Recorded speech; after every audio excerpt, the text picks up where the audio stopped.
ठीक है। कौवा और काला सांप, क्या नाम है? किसी समय एक बड़े पीपल वृक्ष पर एक कौवा अपनी पत्नी के साथ अपने घोंसले में रहता था। इस वृक्ष की कोटर में एक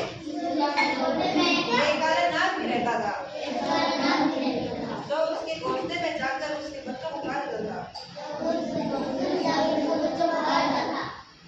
वह पीपल का वृक्ष कौओं के रहने के लिए बहुत ही सुविधाजनक था। कौओं के रहने के लिए बहुत ही सुविधाजनक था, इसलिए कौवे उसे छोड़कर जाना नहीं चाहते थे। यद्यपि उनके बच्चे उस सांप द्वारा मारे जाते थे। एक दिन कौवे की पत्नी ने उससे कहा कौवे को, यह भयानक सर्प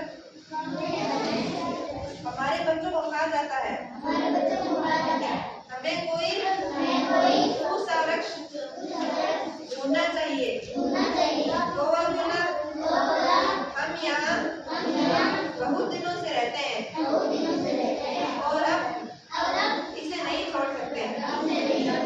मैं जानता हूँ कि इस भयानक सांप से कैसे छुटकारा पाया जाए। तुम चिंता मत करो, मेरा एक मित्र है जो इस काम में मेरी सहायता करेगा।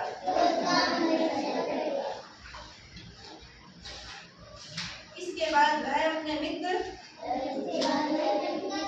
सियार के पास गया, जो एक दूसरे वृक्ष के पास रहता था।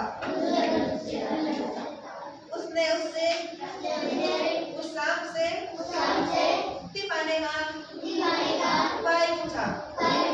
उस बुद्धिमान सियार ने कौवे से कहा, उस स्थान पर जाओ जहाँ राजा लोग आराम करने और आनंद मनाने के लिए आते हैं।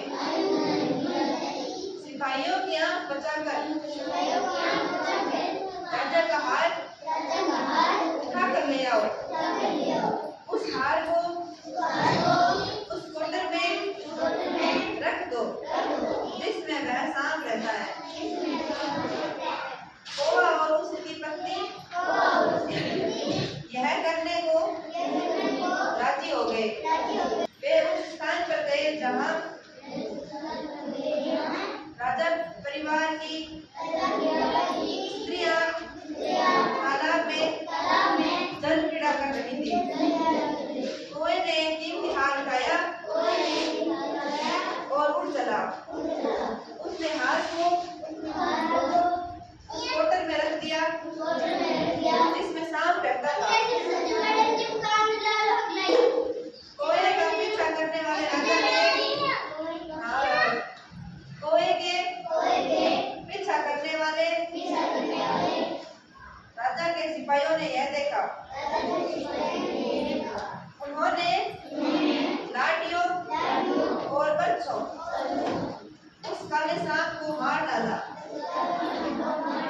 और हार ले गए। इसके बाद कौवा और उसकी पत्नी अपने बच्चों के साथ शांतिपूर्ण रहने लगे। इस कहानी का क्या सार है? इस कहानी में कौवा परिवार के असहनीय दुख का वर्णन किया गया है। कौवा पीपल के वृक्ष पर बने अपने घोंसले में रहता था। उसी वृक्ष की कोटर में रहने वाला एक क्रूर सांप उसके घोंसले में आकर उसके बच्चों को खा लेता था।